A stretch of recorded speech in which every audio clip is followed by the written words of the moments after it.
Hey guys, we're going to talk about the NES 101. Oh yeah. Now the NES 101 does have a few other names. Some people refer to it as the NES 2, but face it, we all know it as the Top Loader. Now if you don't know the story of the Top Loader, then just sit back, relax, and I'll tell you all about it. It's 1993 and the 16-bit era of gaming is being dominated by the Super Nintendo. Now even though the Super Nintendo was a far more advanced system, a lot of people were reluctant to bid farewell to the original Nintendo. After all, the NES gave us some of the most memorable games of the 8-bit era, like Kirby, Mario 3, Contra, Ninja Gaiden, the Mega Man number series, and of course, the original Super Mario Bros. It was in the fall of 1993 that Nintendo released the NES 101, an updated and improved model of the original NES. The NES 101 was changed to look more like the Super Nintendo, with a power button that you simply push to turn the system on, and a port for the games to load into, which was a huge improvement over the original model.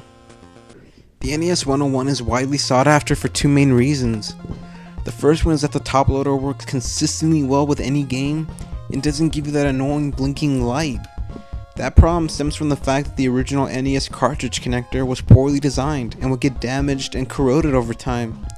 The second reason that this beauty is sought after is because it was built without the lockout chip, making it 100% region free. That means it'll play licensed games, unlicensed games, homebrew games, unreleased games, and European games. If it comes in an NES cartridge, the top loader will play it.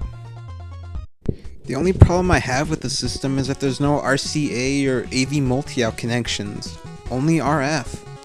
Now an RF connection might have been okay for 1985 when the system was released, but this was 1993 and every television, I'm sure, had 3 basic RCA jacks. Now one thing a lot of people don't seem to mention is that Nintendo listened to the complaints of the top loader's RF output, and they released a few versions of the top loader that utilize the same AV multi-out as the Super Nintendo. Another problem a lot of people seem to have with the system is that there's no LED light, and they complain about not knowing whether their system is turned off or on. I don't call it an inconvenience, I call it a lack of common sense. You should honestly know when your system is turned on or off. Me personally, I always turn my systems off when I'm not playing them. It's simple as that. Well, that's all there's to say. If you have an NES, I invite you to play your favorite game, sit down, and most of all, enjoy yourself. Thanks for watching.